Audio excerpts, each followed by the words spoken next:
So where are we going? Where are we going? Comic Con. Look, we're in Times Square. What? Hard one. Big So boss. who's going to be funniest today? You are. You're funny. No, that's easy. Lloyd. No. Lloyd Kaufman. Don't wanna hear a thing of what you stand for. Your stand, I can't take it anymore. Don't wanna hear a thing of what you stand for. Just wanna see you lying on the floor. Don't wanna hear a thing of what you stand for. 2, 4, 6, 8. Who do we appreciate? Troma! Troma! Yeah! Troma! So Troma's obviously not paying you. Why the fuck are you doing this? I live for this kind of shit. You're kidding me? They gave me a megaphone and a picket sign. Prove it. Prove that you live for this shit. I love this job!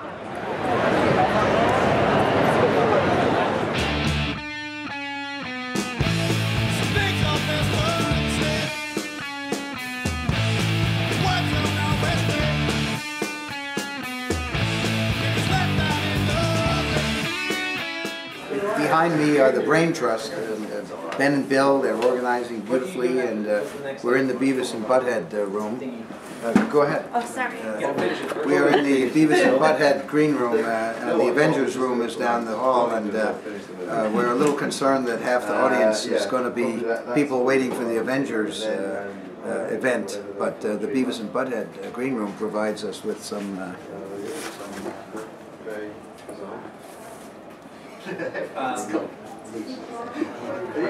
Now have a gift for my wife.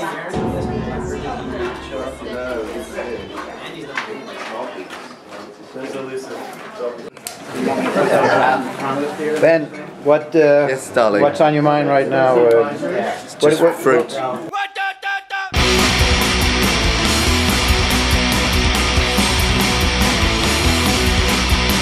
When you're on the sort of the B list and the Avengers are on the program, go to the Avengers green room and you get the goodies. These goodies are compliments of the Avengers green room. So that's a good lesson for you students out there. What's your main theme of the day, would you say? Well, the theme is the dead Graham. It's all about dead Graham. Very nice. I don't know what to say. And is there any? Tie. Do you have a particular? Pardon? Love your tie. See, I just heard something about that. Jeff, what's your primary concern right now that we've had this? I'm quite relieved actually. I've just been out doing Vox Pops about Monty Python. Nearly everybody out there has heard of Monty Python. And most of them know who Graham Chapman is as well. Now, Vox Pops, that's Vox Pops. What is it? What is it? Voices of members of the public. It's Latin. It's a BBC term, I'm afraid. Doing Vox Pops. Yeah. So everybody's really excited to see us out there. Do you have any concerns about today? If you had to worry about a particular item, what would it be? I'm just worried Graham's not going to turn up. He's late. He's not here yet, so you know, you don't know what's with Graham. You don't know what's going to happen with him. He might have got drunk somewhere. He might have picked up a couple of people. Was there anything that you learned from Bill and Ben and Jeff? Just that they're very mean people.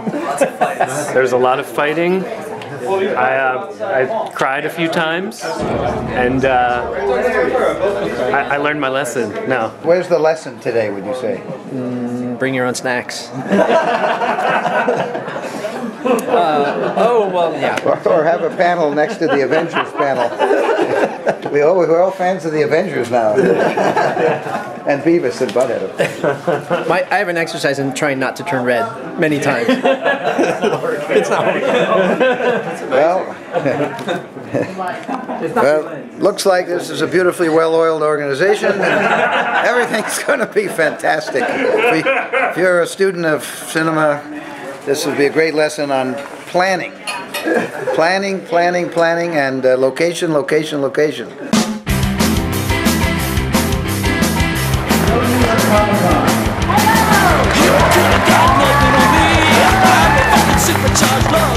Actually, without further ado, it's going to distinct pleasure to introduce to you our moderator. This is the legendary filmmaker, a man who needs no introduction to Comic-Con. This is the man who made Toxic Avenger, the classic Luke and High, Romeo and Juliet, and Culture. The head of Troma Entertainment, an independent film company now nearly 40 years. Let's give it up for the legendary Lloyd Kaufman.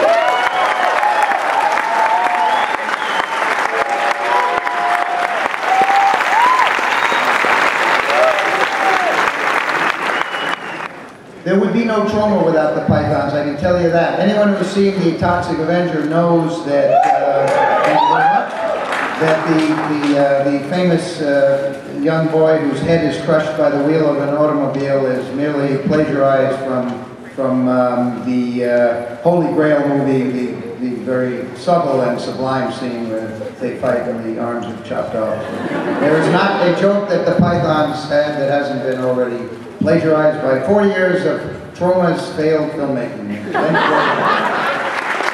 of the Pythons has been very quiet recently, and hopefully today we're going to rectify that.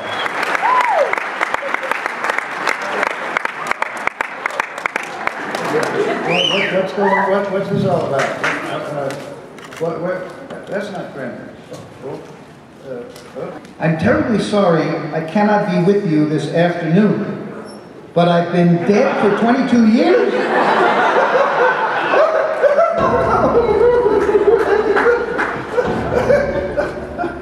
Oh my God. Anyway, perhaps you could tell us a little bit about this.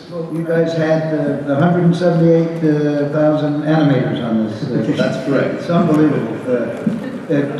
Is there some way you can show some of the animations? Yes, talk about them a bit? Yeah, we brought some stills. So we ended up using, I think it was 17 different styles, 15 different animation companies that had to find a way of, in some ways, working with each other. Why did you do that? Why did you have so many different animators? Because we're cheap. I wouldn't know about that, folks. We could use the audio recordings that Graham had done as the basis for the film to enable us not only to have him narrate the film, but also the way he writes the book, he writes it like a script. A lot of sections are like a script with scenes, and the way he writes, we use that audio as the basis of scene, and we took out his voice from the other. He plays himself, but then we brought in the other members of Monty Python to come in and play opposite Graham, as it were. So we have scenes in the film with Graham recorded about 30 years ago, and fresh recordings of Monty Python.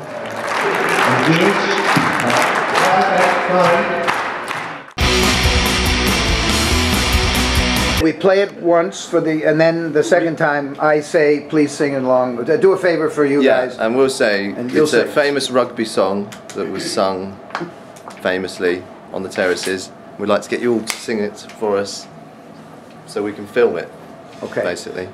Alrighty, so all I do is ask them to do a favor for you guys, then you guys tee it up. This would be a great lesson on planning.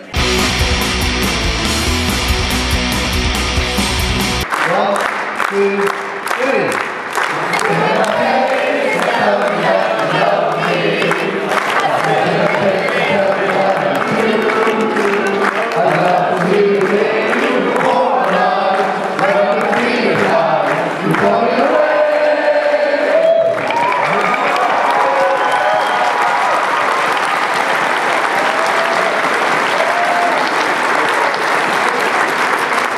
By the way, later on at the Troma booth here, 2007, the 4 of us will permit all of you to sit on our faces. But